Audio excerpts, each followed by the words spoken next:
Pay close attention. The news you're about to see is fulfilling Bible prophecy.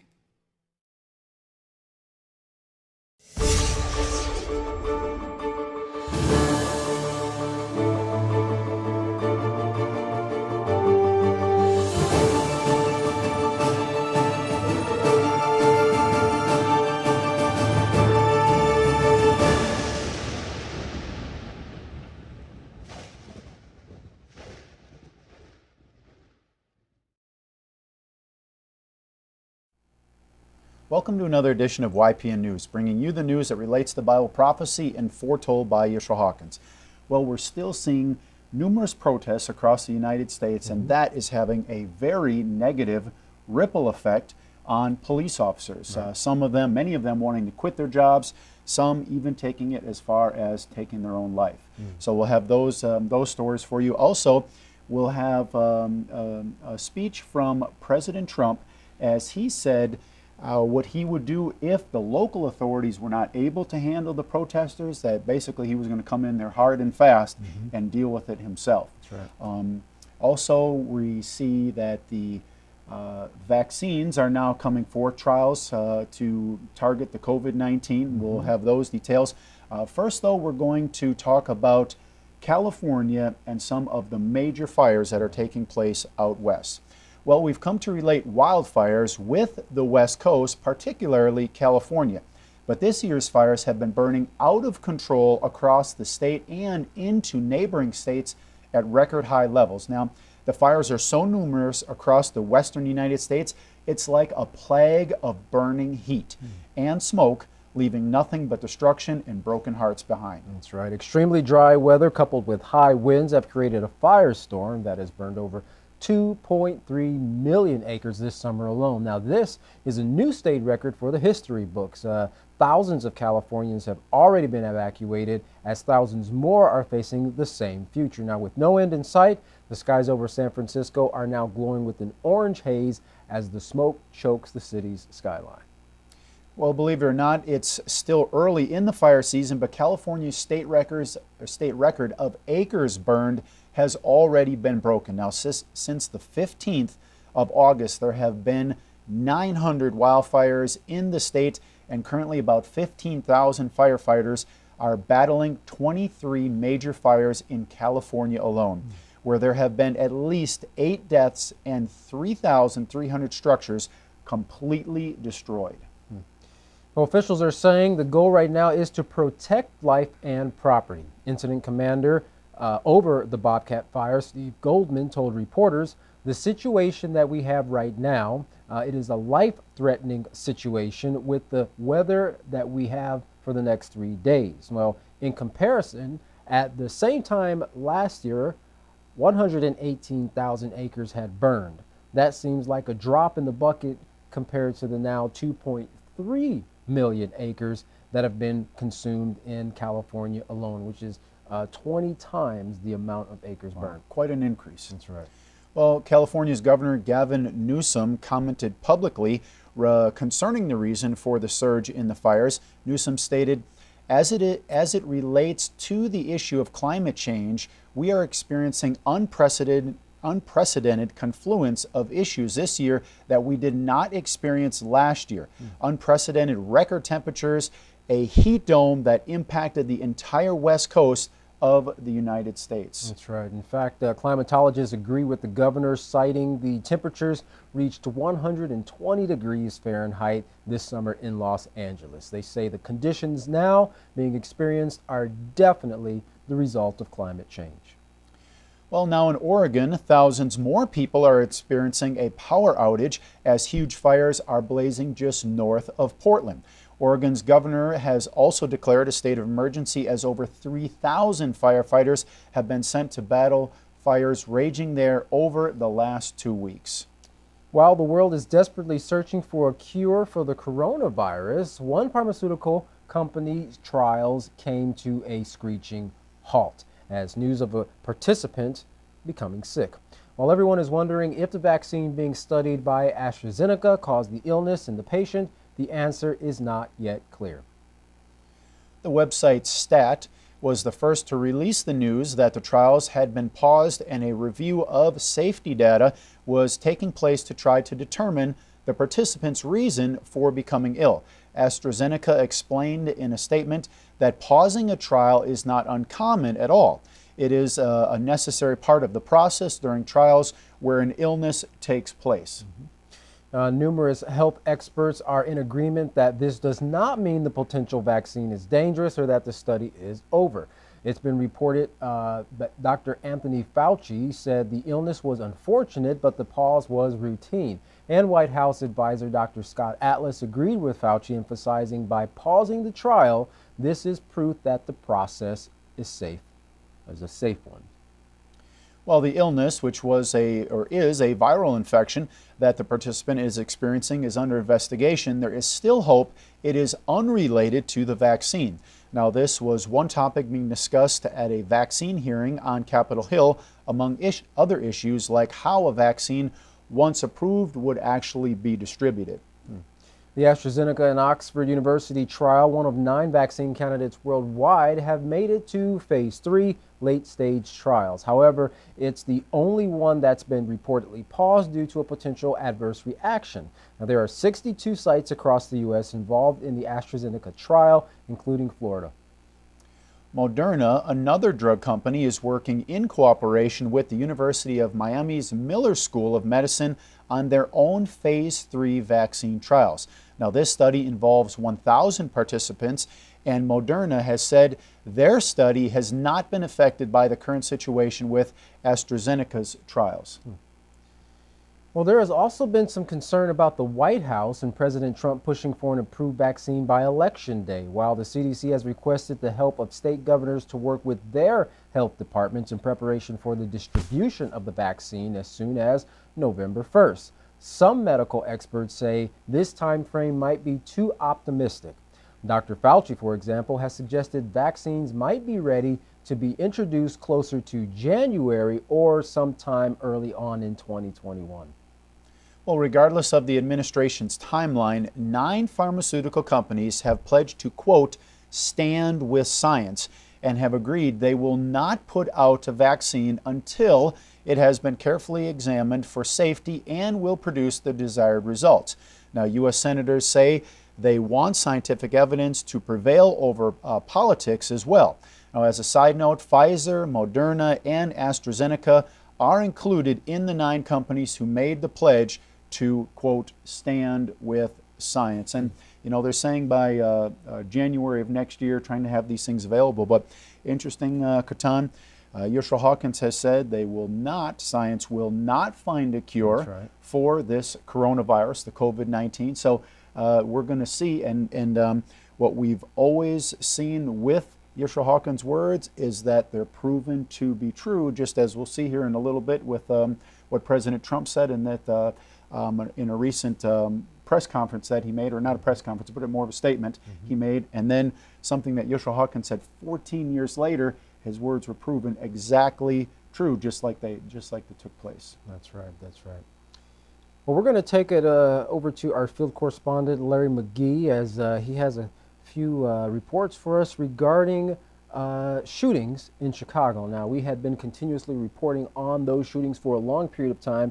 Oddly enough, once the coronavirus started, quarantine was initiated, a lot of those crimes kind of went down, at least the numbers show that they did, but it seems like they are on the rise again. Obviously, no change in the behavior of the people. And he's also going to talk about some of the protests we see taking place throughout the United States, but particularly on the West Coast in Seattle and Portland. Larry, what do you have for us? The story of great cities plagued and ultimately destroyed by violence is a reoccurring tale which is about as old as humanity itself, if not older. Cities are established, cities grow strong, cities become violent, then cities collapse, and new cities emerge to repeat the cycle. Due to a deprivation in knowledge concerning the very basics in regards to urban governance and caring for people, principally the indispensable necessity of character education, cities are settled predisposed to ruin. Chicago, which is America's third largest city and houses one of its strongest economies, is often held up as the municipality involved in the terminal throes of exactly that kind of demise. The name Chicago itself has become synonymous with gangsterism, an entrepreneurial concept of violent business tactics and merciless competition that is as much characteristic of Chicago's political offices and boardrooms as it is the black market businessmen and henchmen which prowl and govern its streets. Springing forth from the matrix of the city's sphere, fed by disrespect, gross materialism, envy, demoralization, and ever deteriorating physical and mental health, are shocking and brazen acts of violence which are increasing in number and show less regard for traditional boundaries. The latest such incident was the flagrant murder of a young man as he attempted to sneak away from the city's war zones and enjoy a meal with his family at a restaurant that, due to its location, would have ordinarily been considered safe territory. Instead, he was met there by gunmen who fired as many as 70 shots and actually stood over him at one point, according to reports, firing shots into his dying body. The incident was only one of 42 shooting incidents that occurred in the city over the weekend that ultimately resulted in 10 murders. Not even the police have been exempt. There have reportedly been 51 incidents where officers have also been shot at, with at least 10 of those resulting in an officer hit. It is always most tragic when children are involved, and the city's bloody summer has also injured and claimed the lives of several who were very young, including an 8-year-old who died from her wound after being shot while riding in the car with her mother and family members.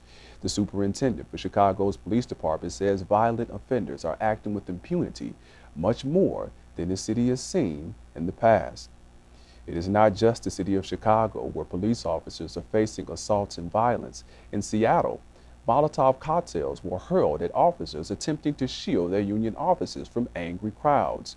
Oregon isn't a state that typically makes the news for violence, but is evidence of just how widespread the current state of unrest is within the nation. There were several incidents and protests in the state touting political and social grievances, which also resulted in a clash between officers and citizens, and in one case in Portland, actually led to a protester setting himself ablaze as he attempted to set others on fire.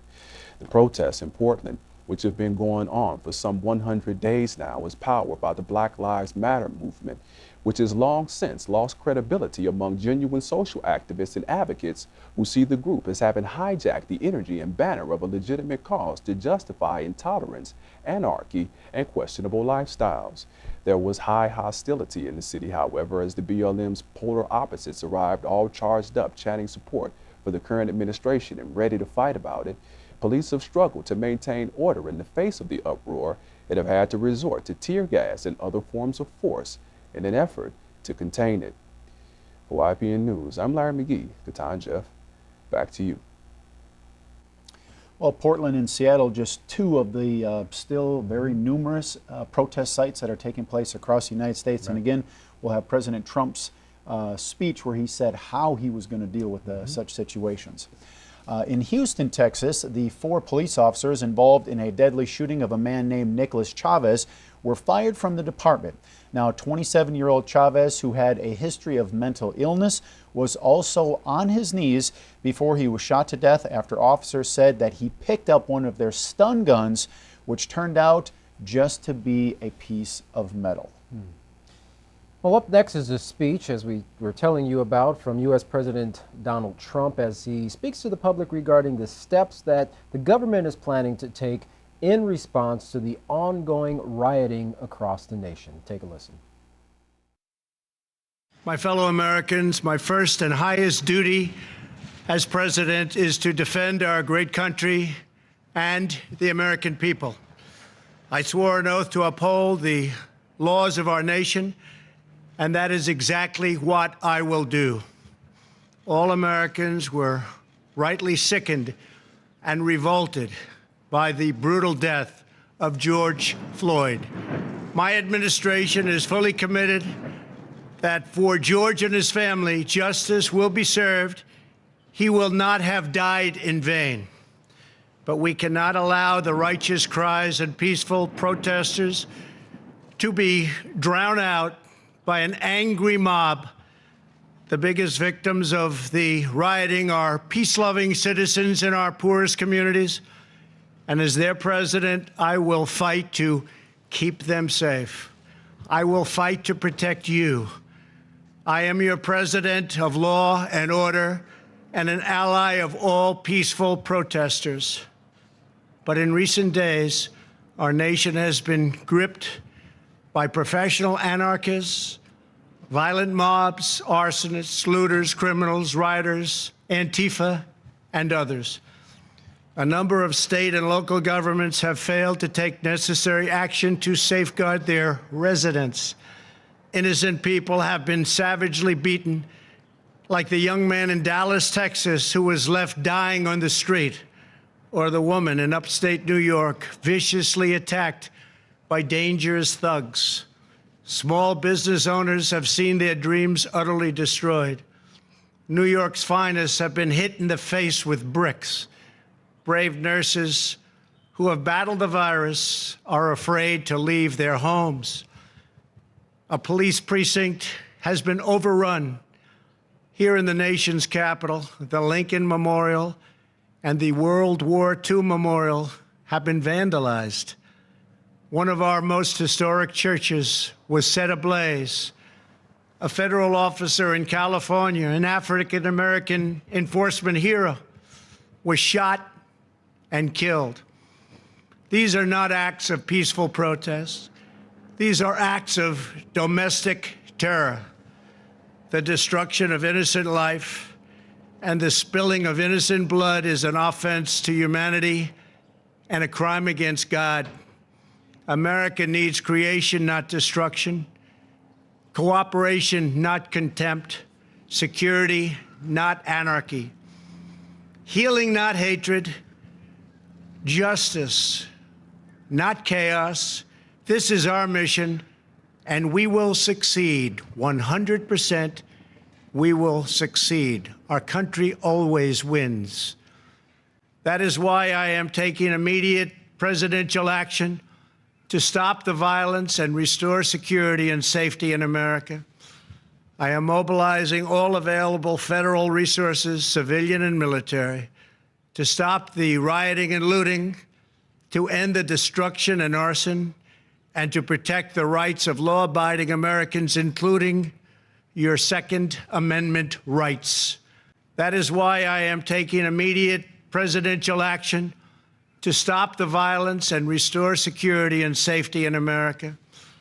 I am mobilizing all available federal resources, civilian and military, to stop the rioting and looting, to end the destruction and arson, and to protect the rights of law-abiding Americans, including your Second Amendment rights.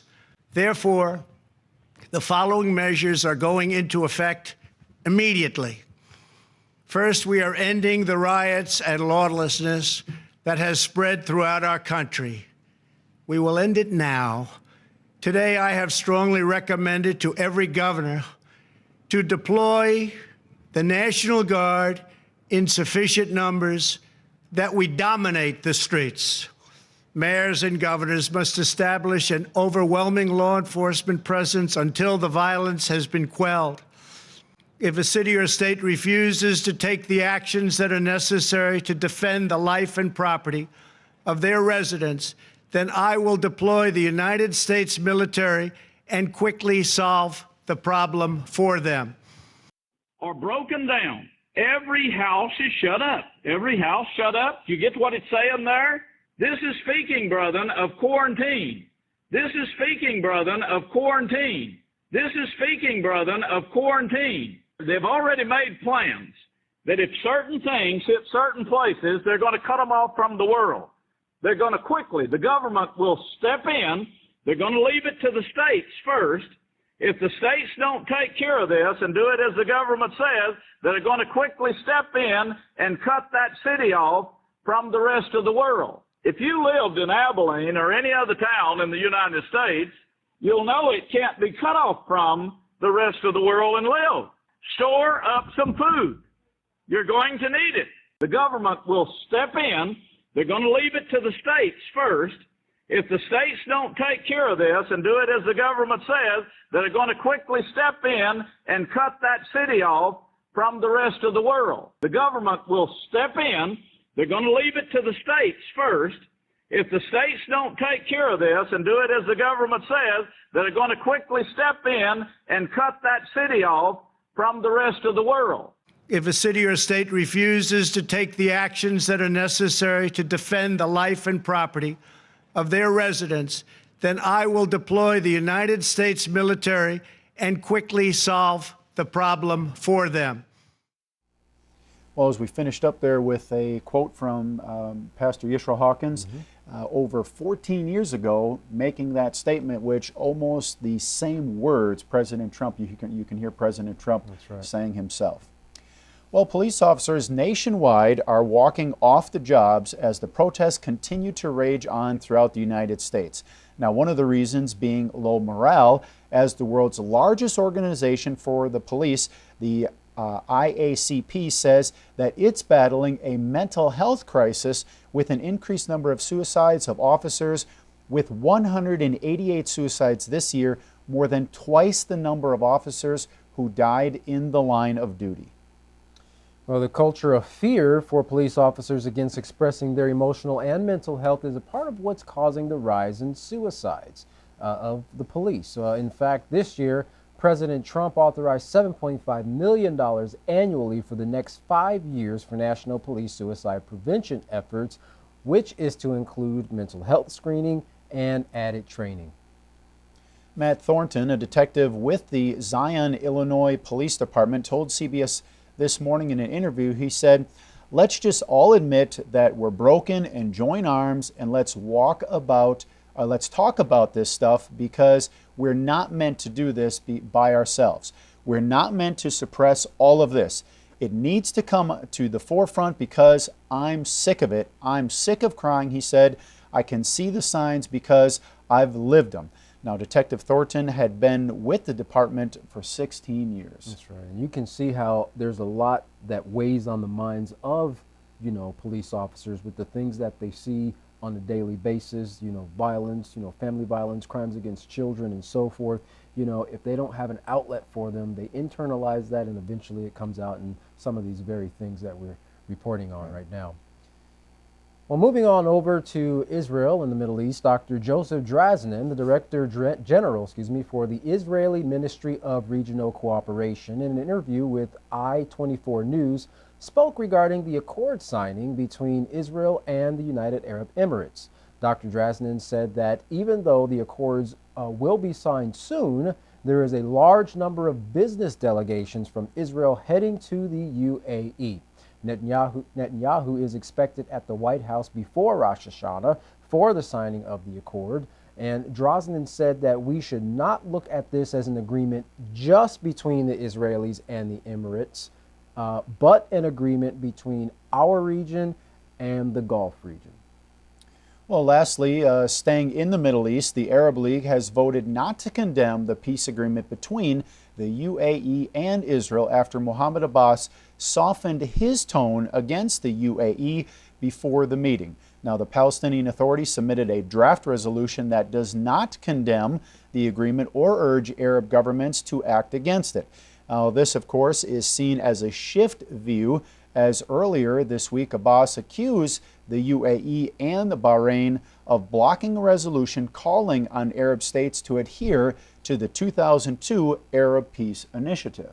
Now, that initiative dictated peace with Israel in return for withdrawal to the 1967 borders. This statement was made on Sunday, and by Tuesday, just 2 days later, Abbas changed his stance to not accept any insults to any Arab nations, including Emirate leaders. Now, the draft resolution set for debate states that the UAE announcement does not diminish consensus for the Palestinian cause. While the PA might have softened its tone, the resolution strengthened its stance that the only way to achieve peace is with a two-state solution.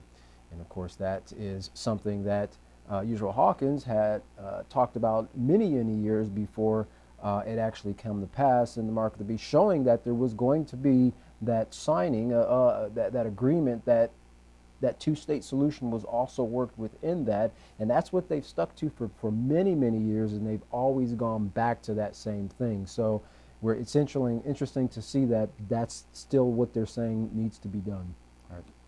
Well, this normalization deal has been a divisive issue in the Middle East since President Donald Trump unveiled it in August. Now, Abbas immediately denounced it as a betrayal to the Palestinian cause, while neighboring Gulf countries have welcomed the opportunity for peace.